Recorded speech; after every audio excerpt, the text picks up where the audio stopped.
Hello and welcome to episode 13 of Beyond the Box Score. Trayvon Hastings, Joey Korzanowski. We're going to record both of our episodes basically right now, but you will see the second episode later in the week with Thanksgiving.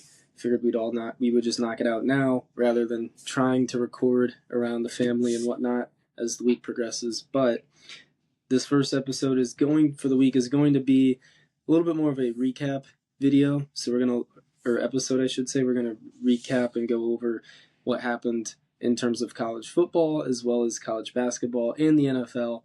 Which, speaking of the NFL, we got finally the first start for Shedeur Sanders, becoming the first Browns quarterback to win his first start, I believe, since 1999. So it's been a very long time since a Browns starting quarterback has won in their first start.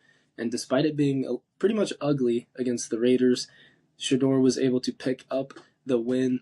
We're also going to talk about Myles Garrett in this same conversation. He's chasing history, will likely get that history. He needs 5 sacks in the last 6 games in order to break Michael Strahan's all-time sack record. So I will throw the lob to the Browns fan here, Joey, to talk about Shedeur, Myles Garrett, and the historical aspect of that record. Yeah, so, starting off with Myles Garrett, I personally think he is probably the best defensive player I've ever seen with my own 2 eyes, just me personally. He's going to shatter that sack record. I think he has like 14 sacks this month alone. So, he's probably going to finish north of 25, 26, 27 sacks maybe. Who knows? There's plenty of football left to be played, but I think the big thing for Myles Garrett is that he took the money to come back, right? I think he told the Browns, "Look, you have to get me some help too. I know we need some help, kind of all around the roster and some different pieces, but like I need some help too." So what do? They go out and they draft Mason Graham in the first round, all while trading backwards and gaining more draft capital as well. Mason Graham has been phenomenal. He's been perfect in the run game. He's been that physical force up front in the middle of that D line that the Browns have needed, and both of them kind of play off of each other, right? You have to give Mason Graham some attention. You're almost forced to double team Myles Garrett, whether that be a chip by the running back or the tight end. You're almost forced to, so you have to give him attention. It all goes hand in hand. So Myles Garrett is having a phenomenal season. I wish it led to more wins because I was thinking about this the other day. Imagine Myles Garrett chasing down, a Josh Allen or a Lamar Jackson or a Patrick Mahomes, in the playoffs, right? Like that would be great for the sport, great for Cleveland. Unfortunately, that is not the case. I don't want to say Myles Garrett is kind of rotting away in Cleveland because the Browns have had some success in his tenure here, but Myles Garrett's going to be playing for a couple of more years. Hopefully the Browns can get it turned around in that time, but part of that is figuring out the quarterback, and Shedeur Sanders made his start this week. Overall, for a grade, I gave him a B.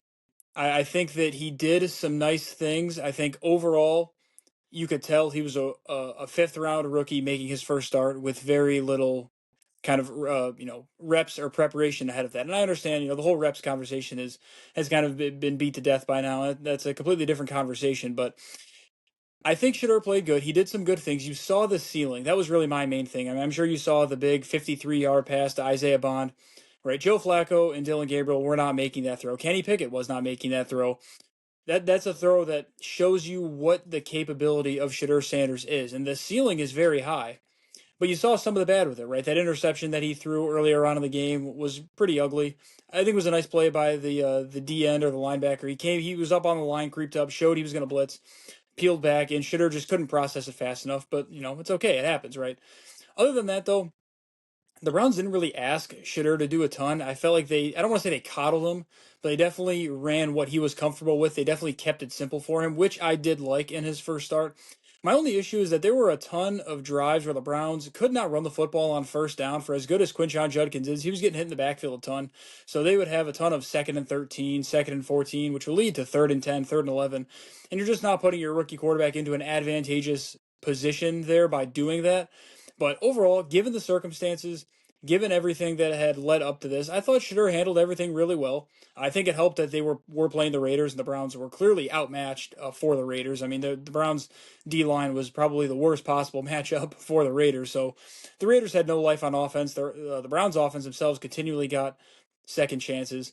Shedeur could have even had a bit bigger day had Jerry Jeudy not fumbled, but overall, I liked what I saw. I thought Shedeur, I don't know how much you were able to watch this game, but I thought Shedeur handled the blitz a lot better, right? Against the Ravens, you're seeing the progression. So you think the Rams preseason game, right? Shedeur was running straight backwards. I mean, completely retreating because that's what he did. He was able to get away with that at Colorado. Well, it was a little bit better last week against the Ravens, but I thought it was much better this week. He was now evading side to side, sideline to sideline, not necessarily going straight back.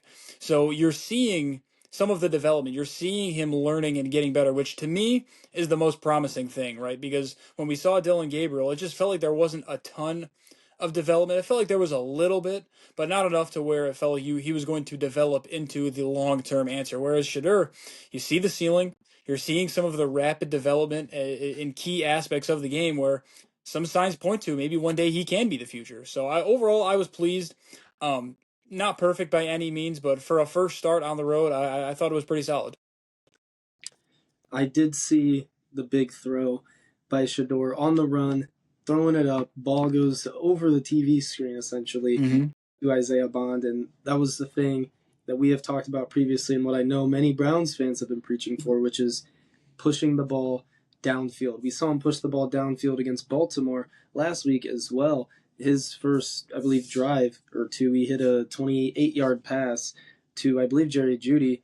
And Dylan Gabriel, in all his time as the Browns starting quarterback, his longest pass has been between 20 and 25 yards. So Shedeur's already opening up the offense in terms of the deep route and deep throw ability that he has, that hopefully these Brown receivers can continue to develop and build on. I think using Isaiah Bond in that aspect is promising.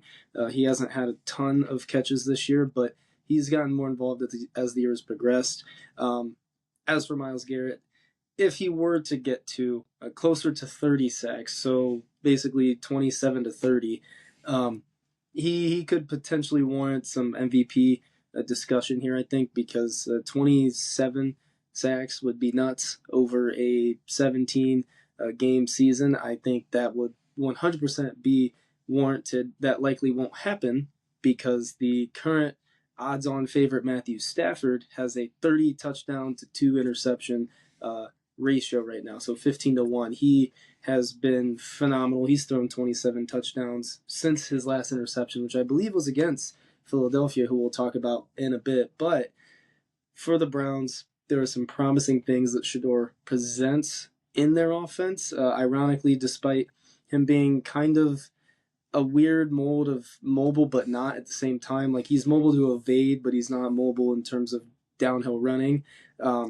I think he can still open that up probably more than Dylan Gabriel did. It seemed like Dylan Gabriel was most of the time reluctant to use his feet or try and run and create some, I'll say, second chance opportunities by getting into scramble drills. So I think for the Browns, it was a promising start. It was a good time to play Shedeur as well, playing a very bad, probably worst team in the league, Las Vegas Raiders squad.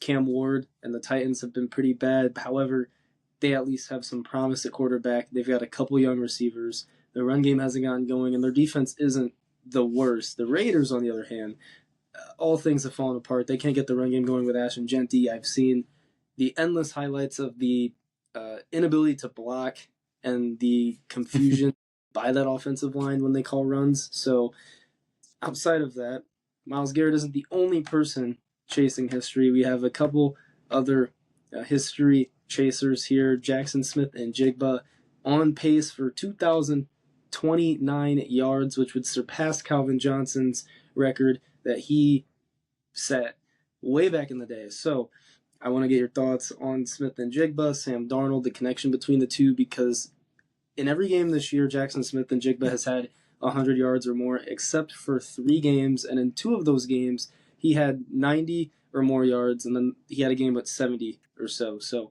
I want to get your thoughts on JSN.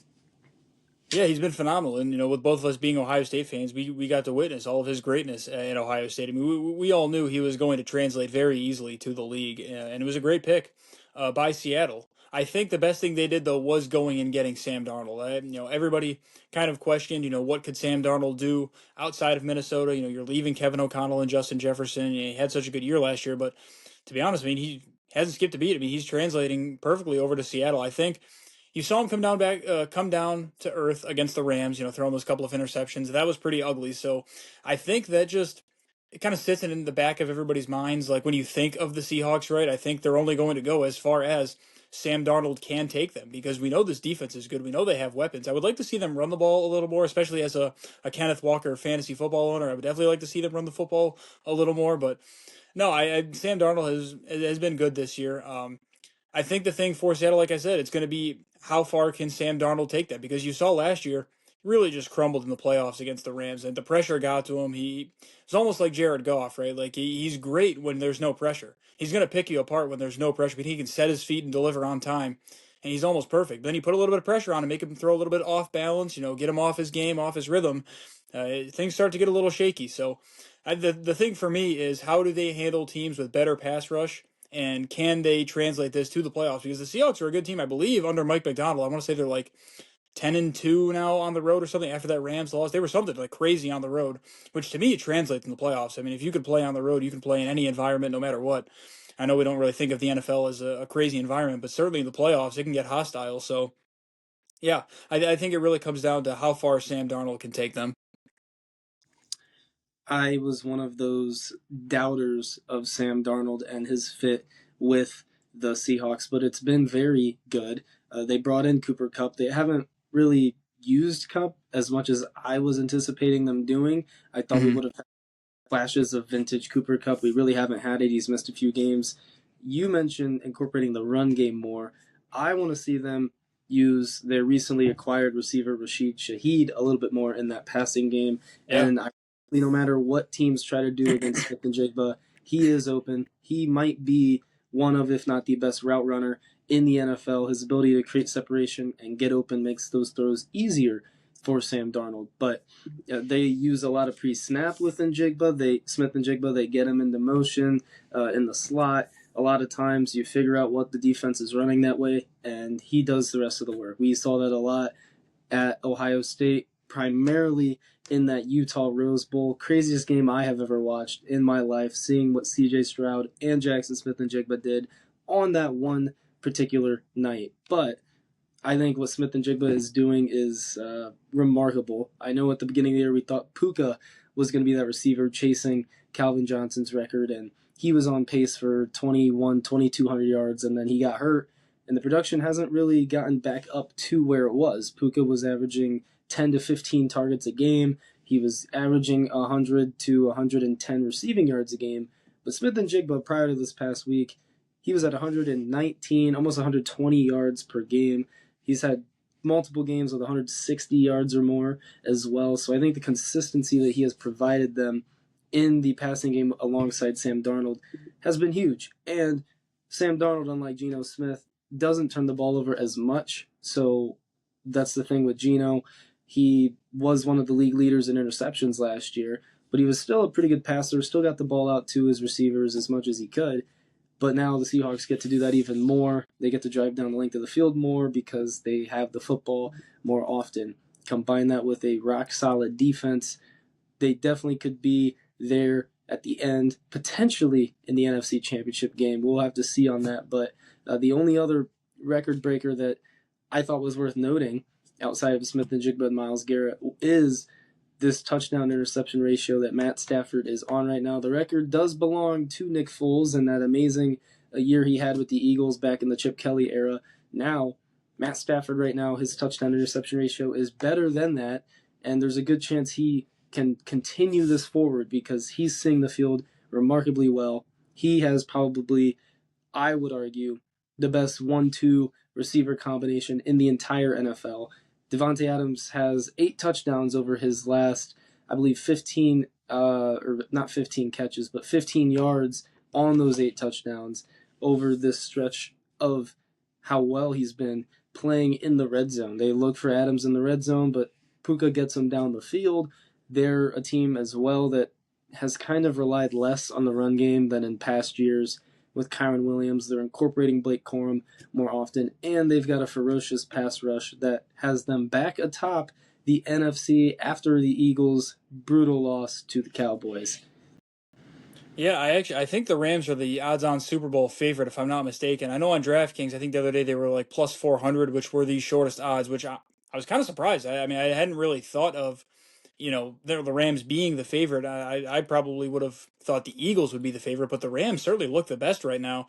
And remember, it took a blocked field goal for the Eagles to beat the Rams, so those two teams are really neck and neck in the NFC.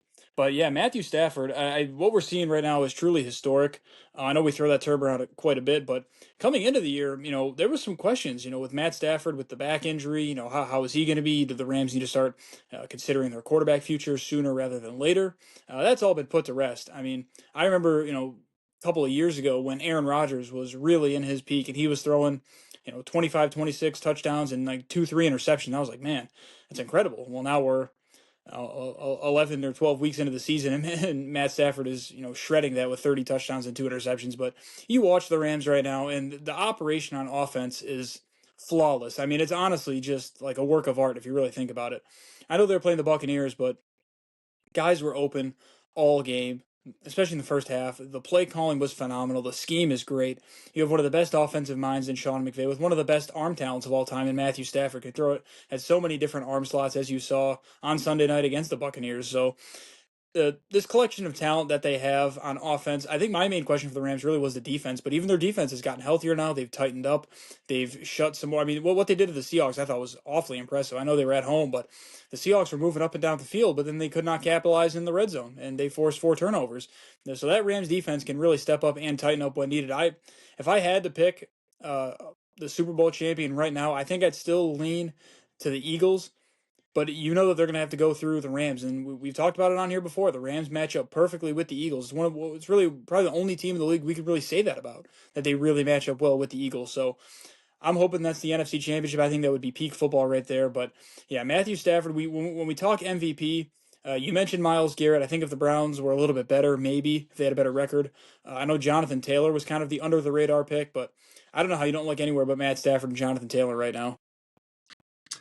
Really, the only other option for MVP would be Drake May, and having the Patriots at 10-2. I know the schedule's relatively easy. However, I still think, despite that, knowing how easy the schedule is going to be, very few people would have picked New England to be 10-2. I had a feeling they would be above 500, around 7-3, 6-4, but they were 8-2, now 10-2.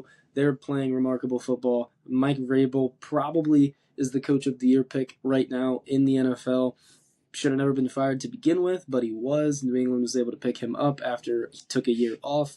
As for Stafford and the Rams, they match up particularly well with the Eagles because of their ability to generate a pass rush, put pressure on Jordan Mailata and Lane Johnson, the two tremendous, basically all-pro caliber tackles that the Eagles have, and force Jalen Hurts into a ton of sacks and a bunch of negative plays. And that's really why the Rams match up very well. We know what they offer on the offensive side of the ball.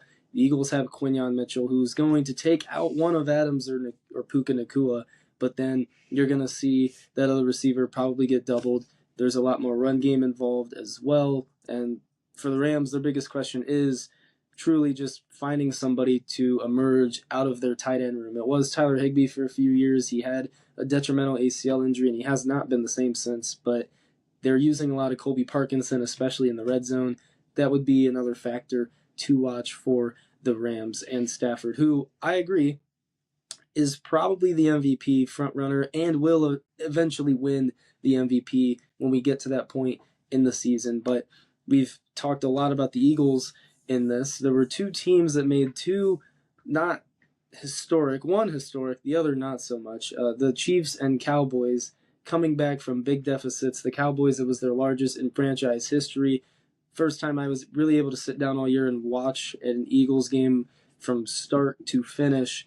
And I wasn't like in one of those positions where I'm screaming at the TV like I will on Saturday when Ohio State and Michigan play. We will preview that in our other episode for the week. But it was just me just sitting there kind of silently like nodding my head like, okay. So Eagles get up, huge lead, 21-0. They look like they finally unlocked their offense. And that was kind of the thought in my head was, man, if this is what it looks like the rest of the year, they're able to play like this offensively, march down the field and put up points with the good defense, who's beating this team. They get off to that great start. They honestly put a little too much pressure on their defense as the game went on because the Eagles, after that great start, completely went quiet. They got shut out the final 40 plus minutes of the game. The Cowboys just they just walked that lead down. They kept getting good drives. The Eagles had a few 3-and-outs as well, but it for me was the amount of undisciplined football I saw from the Eagles. 14 penalties, almost 100 penalty yards, and that helped the Cowboys throughout the entirety of the second half get back into this game and pretty much walk down the Eagles and make it a pretty depressing flight home for Philadelphia. I thought this was a game, if they win this, they probably easily walk to the 1 seed. They will have beaten every other contending team to get the 1 seed if they beat the Bears this week in an underrated 8-3 game that we'll talk about later. But for the Eagles, I was very disappointed in how they essentially just crumbled. This is now 2 big leads for Philadelphia where they were up multiple scores in the second half. In Denver, it was 11. In this situation with Dallas, it was 3 touchdowns. And they completely abandoned the run game. And that's kind of football 101, I feel like. You have a big lead, try to establish that run, only pass when you need to. You keep the ball out of harm's way that way. You don't get sacks. You might get negative runs, but losing 1 or 2 yards on the run a lot of times is still better than losing 4, 5, or 6 via a sack. So there was a late 3rd and 2, last drive for Philadelphia. They decided to pass. No one was open. Hurts took a sack. They punted the ball, and then at that point, with 1:20 left, you kind of know the game's over. The Cowboys only need to get realistically to the 45-yard line on their side of the field or midfield for a Brandon Aubrey field goal. So I was overall just disappointed with how the offense executed in the second half. I think there were still a lot of questions to be raised from a play calling perspective, and there's not enough just variety in the Eagles offense. Defensively, I'm not even going to get mad at the defense. They held Dallas to 24 points, pretty much shut them out in the entire first half. I am disappointed that apparently, despite having 2 defenders on him most of the game, George Pickens is apparently just receiver 1 in Dallas. I thought it was CeeDee Lamb. Apparently not.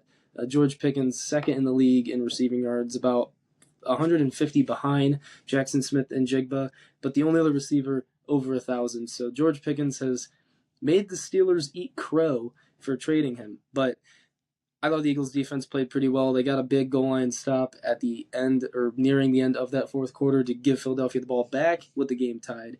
They put some pressure on Dak early and often, but ultimately too much pressure on that Eagles defense. They were eventually going to give up a few scores, and they did, and the offense wasn't able to play complementary football.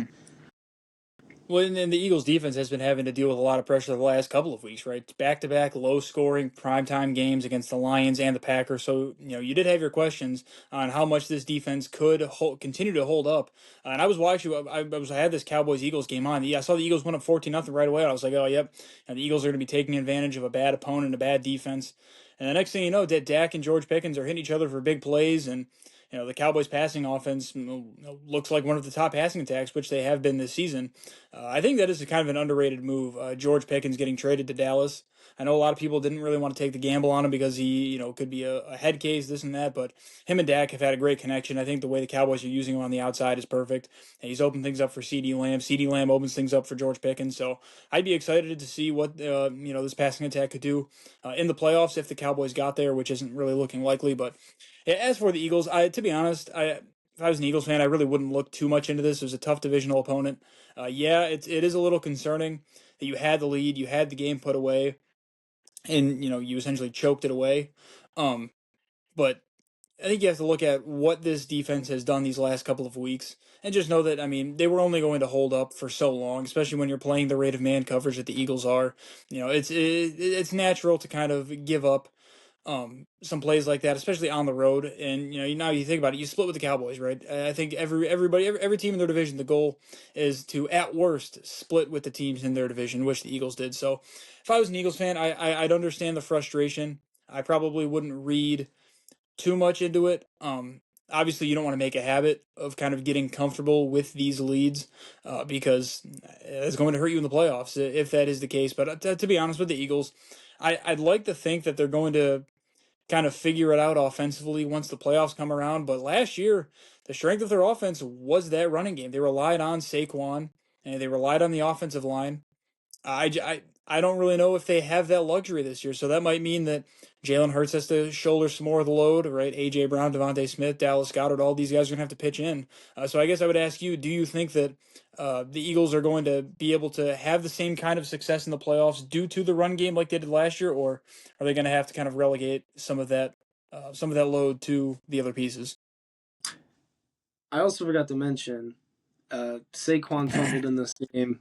The very next possession, or would have been possession, Xavier Gipson, for whatever reason, fields a punt at the 1 yard line to then try to make something happen, doing too much. He popped. He fumbles. That led to that Cowboys drive in the red zone that they got stopped on 4th and goal on. So, a lot of questions from a decision making perspective for the Eagles, and the ball security was not good. Saquon had 2 fumbles all of last year, and I believe this was his first one this year.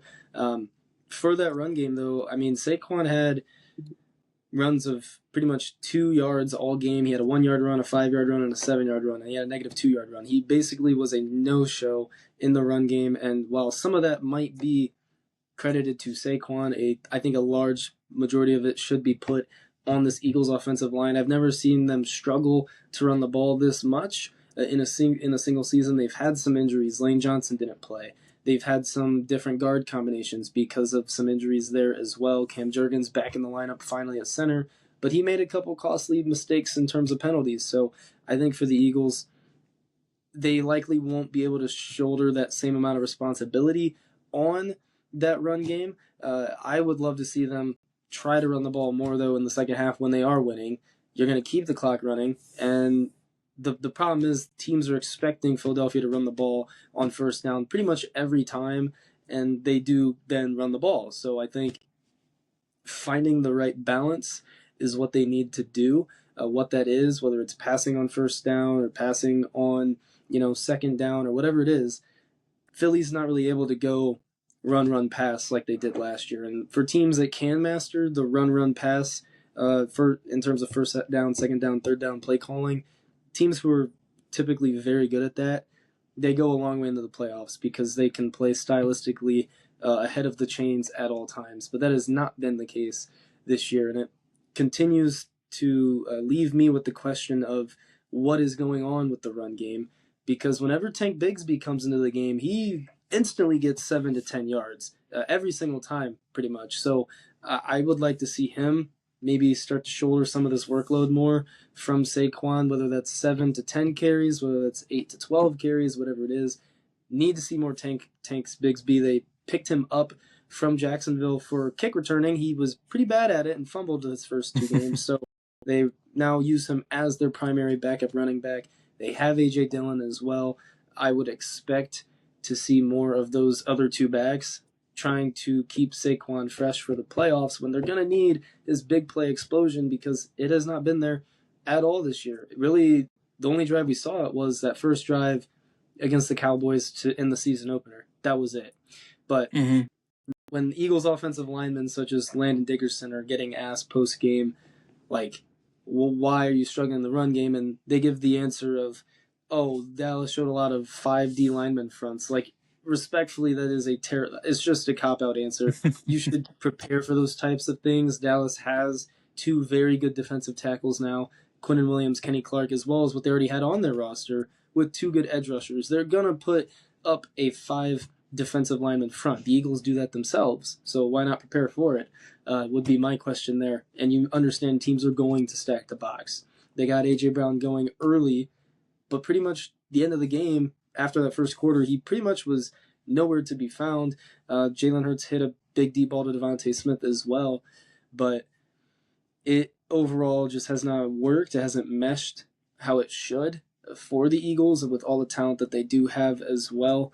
And fun fact, but in games when A.J. Brown has 8 targets or more, that's when the Eagles have lost all 3 of their games. In games he has less than 8 targets, they're actually undefeated.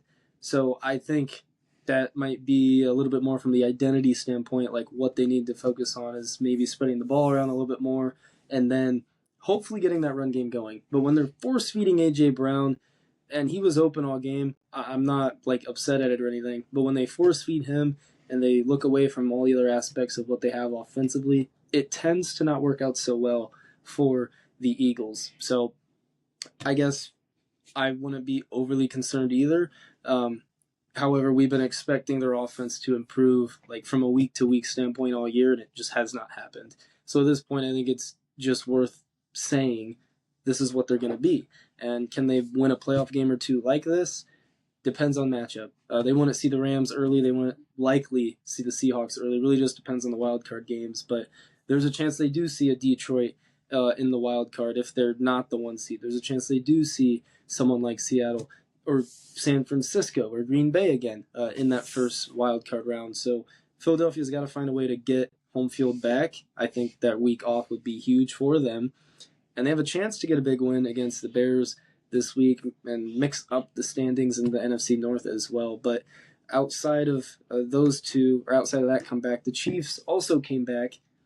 Big win against the Colts. I was able to watch most of the second half of this game as well. And I have to say, I'm kind of disappointed in the Colts here. We know how good their defense is. I figured the game was going to go how it did. Chiefs stack the box. They eliminate Jonathan Taylor, and they force Daniel Jones to beat them. And pretty much for the most part, I was pretty pleased with how Daniel Jones played. He did have an interception in there as well, I think, but he was able to get the ball to his weapons, one of which being Tyler Warren, who had a big game. And they got an early interception off Pat Mahomes that really catapulted them to this game. But the second half, they went completely quiet. And in the fourth quarter alone, the Chiefs had, I think, 250 to 300 yards. So they were able to, again, kind of like we said about Dallas, walk down the Colts. They got this thing to overtime. And then from there, they won. I question why the Colts took the ball first in overtime to set themselves up for that. But either way, a big win for the Chiefs. They needed this one for their playoff aspirations. And if they, in any chance, want to win the division, they got it against a contending AFC team. So I think for the Chiefs, you got to be relatively confident in what they could potentially do in the second half of this season. And if you're the Colts, got to find a way to rebound. Yeah, I think for the Chiefs, I mean, this was a must-win, simply put, because I remember looking at the playoff standings, and they were behind the Texans, right? They were both 5-5, but the Chiefs were 2-4 against the AFC, and the Texans were 4-2. So I'm like, if they're not going to have the tiebreaker, I mean, this hill only gets a little bit steeper. So this was a huge win for the Chiefs, and not even just in the standings, but I think for morale and just for the team, in that locker room, I think a win like this goes a long ways, right? And I know you took overtime and you were at home, but still a good home win against one of the teams that's atop the AFC and competing for the same Super Bowl you are. I think that's huge, right? I think that does a lot for this defense, this offense, the coaching staff, everybody involved. And I wouldn't be surprised if this kind of sparks a little bit of a run. Now, I don't know how many games they're going to be able to win by one score again. Like what they did last year was like a super anomaly. Like that's not going to happen again. And we saw the regression this year. I think they were like 0-5 in one score games up until this week. But good for the Chiefs for getting that win. But as for the Colts, I almost want to take this as a positive because think about the games that the Colts have lost. Daniel Jones has looked bad, right? The Steelers game, I mean, they got a ton of pressure on him. He turned it over multiple times while making some nice throws. The bad was pretty ugly. So I think for the Colts here, I wouldn't really say the Colts played bad. I would just say that you lost in overtime to Patrick Mahomes. I mean, there's a ton of teams in the league that can say that. So overall, though, I would take this as a positive if I was the Colts, right? You went into Arrowhead, you competed with, it's the Chiefs who are 500, but it's still the Chiefs, right? It's still Patrick Mahomes. It's still Andy Reid. It's still a Steve Spagnuolo-led defense with all those guys that they have. So I would take this for a positive if I was the Colts. To be honest, I thought the Chiefs were going to bounce back and win anyway. I didn't think it would take overtime, but honestly, it's kind of I don't want to say a win-win because obviously if you're the Colts, you definitely want to win this game. But for the Chiefs, you get that big much-needed win much-needed win that you needed both in the standings and in the locker room. And as for the Colts, I think you could just take some positives in the way that you played. A lot of positives for the Colts. does hurt them in terms of trying to get that 1 seed or even 2 seed eventually if Denver's able to continue winning games as well as New England. But the Colts are still clearly in first place in the AFC South. They've got a few teams behind them in the division who have been playing better. The Texans in particular, they're on a really nice win streak right now. They one of the best Davis Mills. Yes, and the way Davis Mills has played over this last 3 games kind of questions C.J. Stroud a little bit. I think we saw how Brock Purdy played last night as well. Good grief almighty! So those are 2 QBs who we felt a little bit more confident in, who might, we might need to raise the question marks about a little bit more as the season progresses. But Houston's been playing better. Jacksonville, they have had some rocky games after the great start to the year, but again, they play in the AFC South. They typically split with all those teams. They'll have another game against Tennessee at some point. So the Jags are in the playoff hunt. They're in the playoffs right now, and it'll likely remain that way. So for the Colts, definitely just an opportunity to rebound. I guess that was kind of my way of looking at it for the Eagles was you lost a game, like you have 3 losses, like you weren't going to go 15-2. Very, very unlikely, or whatever the record would be. Like it's not feasible, and I don't see it happening. And if you are a team like Philadelphia, you only have true games left against the Bears this week and the Chargers next week. After that, you have 2 games with the Commanders as well as a game against the Raiders. So I think the Eagles will be fine. I think the Colts will be fine as well. They still have to play most of their division at least one time. So Indianapolis will ultimately be there at the end. Whether it's the AFC Championship game or not, we'll wait to let that be determined. But they definitely have a chance still in the AFC to get to that 1 seed. If that happens, no idea, but good chance of it. We didn't just have football over the weekend. We kind of talked about this at the last episode last week. A lot of good college basketball games this weekend. The same day we had recorded the Purdue-Texas Tech game, later that night, Purdue smacked Texas Tech by 30 points. They really did put a stamp on their number 1 ranking and proving to the entire country just how good they are. Gonzaga, who you mentioned as a contender this year, they got a big win against Alabama, 95-85. Holding Bama to 85 points is honestly remarkable. Iowa State got a 1-point win against St. John's in a ranked matchup. That was a big one. And then BYU, that same day Purdue played Texas Tech, they had a dominating 28-point win against Wisconsin. So we're starting to see some of these potential contenders emerge and really put a stamp on things here early in the college basketball season. Yeah, really, this is one of my favorite times of year because you don't normally get to see some of these teams. Like Gonzaga and Alabama played last night. That's a great matchup that you're just not going to get to see in the middle of the season because of these early season tournaments. So I really think these are great. You get these good teams. Yeah, they might not be in full form, but they're going against each other on neutral courts here, and it just gives you a great look ahead into the season. It always gives you something to talk about later on in the year. Comparing how teams have grown, but just in terms of the college basketball landscape. Michigan State, I think they're still playing right now, but they've been handling Eastern Carolina. I was watching some of that game. Michigan State's size is just remarkable, and it shows every time you watch it because Eastern Carolina has some size too. But the difference is their size isn't very skilled, whereas Michigan State's size is very skilled. So it's just seeing the vast difference like that is always interesting to me. But yeah, this Gonzaga team, I think Gonzaga is moving up my ranks for some of the sleepers here. I know they're always ranked very highly, and they always kind of flame out in the tournament. I know we talked about this last week, but beating a team like Bama. But I would watch out for Bama now. They are tested. They've played some really good competition through the course of the beginning of the season. We always talk about their football team having a really strong strength of schedule. Their basketball team is up there as well. So, Bama and Gonzaga, 2 teams that I would definitely look for, coming down the stretch later on in the year if they continue at the pace that they're at. Gonzaga, just because I think they're really well balanced. Graham Ike is phenomenal. He had his handprints all over the last 10 minutes of that game. And then Bama, just being battle tested, I think, is going to go a long way. I think it's going to prep them for the SEC play, going to prep them for the conference tournament, and then hopefully a tournament run. And Gonzaga also added our former famed Grand Canyon player, Tyan Grant Foster. He's had a very good, healthy start to the year as well. Yeah.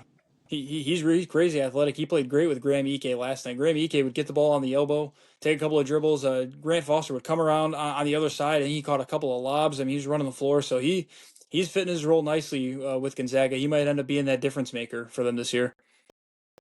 And that's kind of what they haven't had the last few years is that X factor player, that great offensive player. They had Cleve Battle. He was pretty good. He just got at times got very inefficient.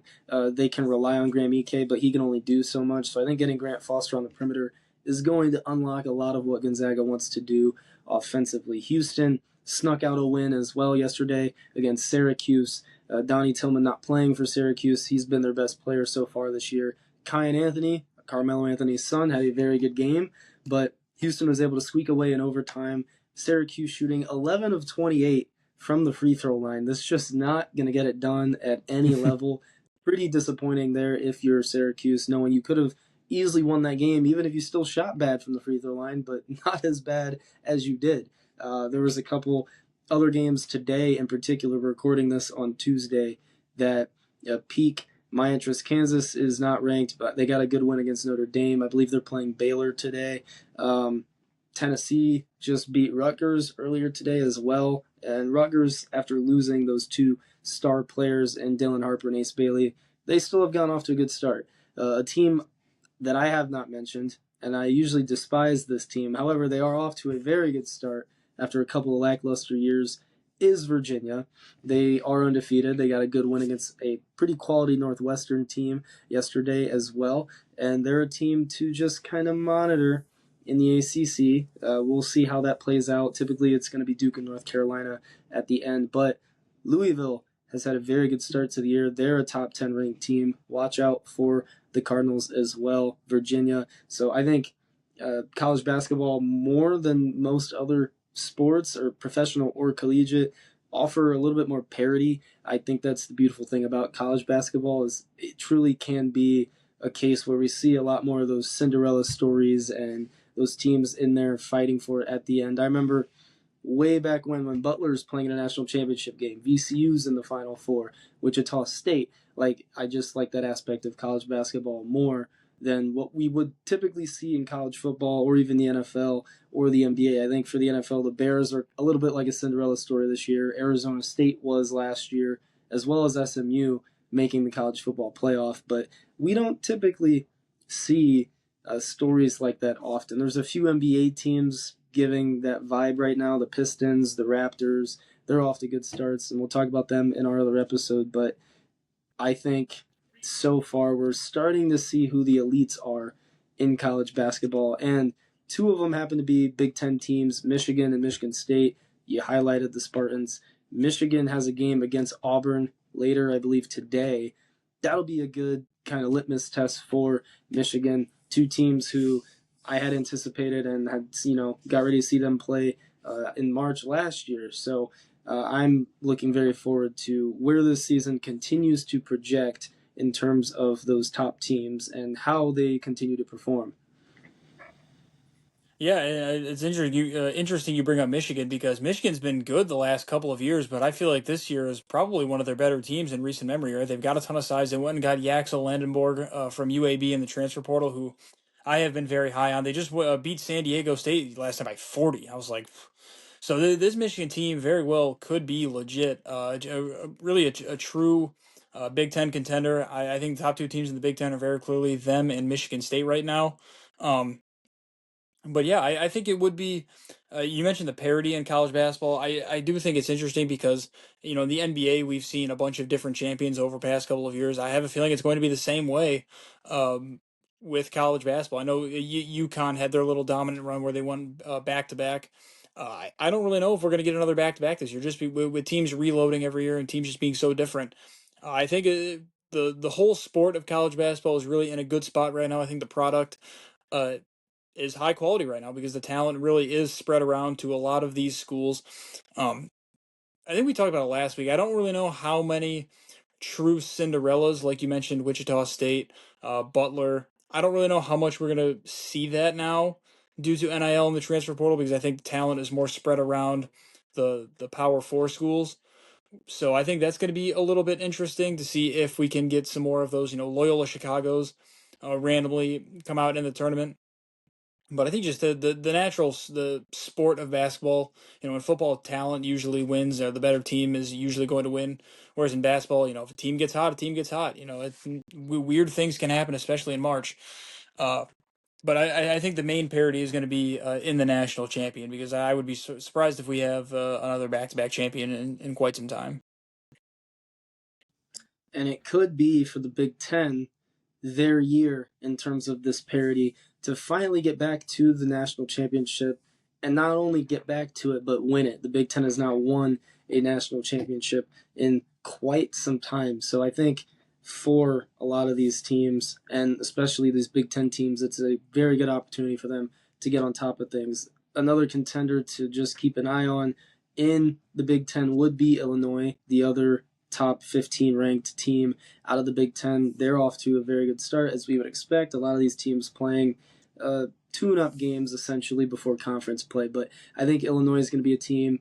We know they can score a lot of points. They're a very well-coached team as well, and they're going to be there in the end as well, alongside Michigan State and Michigan. It's really going to come down to who can get through the Big Ten gauntlet the best, and honestly, that has tended to be Michigan in terms of the actual Big Ten tournament. In the regular season, at all those teams, though, it has been Illinois, it has been Purdue, and it probably will hold true that way as well. Purdue and Illinois will probably be top two in the standings, and then Michigan and Michigan State will be right there behind them, and then everybody will fight it out in the Big Ten tournament. But outside of that, I think the depth of the college basketball in terms of the Power Fours, I think the depth is better. The ACC typically has 4 to 6 contending teams. The Big 12, it tends to be really anybody's game, especially with the new conference realignment. Like the Big 12 has Houston, the Big 12 has Arizona. There's a lot of really good teams that play in the Big 12 just to keep an eye on. Baylor, Kansas. We know all of the various teams in that conference. The SEC, adding Oklahoma and Texas, is a little bit more of a power move for football. However, both of those teams have had good college basketball teams in recent memory, so they offer that as well. And in addition to the fact that the SEC was already very good at basketball, Kentucky and Auburn and Tennessee have really continued to be the three mainstays for the SEC, and they tend to get pretty deep into the postseason, primarily Kentucky, but new faces, new names. Arkansas now with John Calipari and his recruiting ability, so I'm excited to see what happens. We'll probably recap some of the games today on our next episode at some point, or next week. But overall, I think it'll be one of our shorter ones, which is at like 48 minutes right now. I think that's everything that we have for this episode of Beyond the Box Score. Trayvon Hastings, Joey Korzanowski. I want to thank everybody who has listened or watched this on whatever various platform you're on. Like, subscribe, comment, share, follow, whatever it is you want to do on whatever various website you're watching it from. We want to thank everybody. Have a amazing Thanksgiving. We will actually be posting this episode later today or tomorrow, and then we'll post our other one later in the week, Thursday, Friday time. So thank you everybody for listening, and we'll catch you guys in the next one.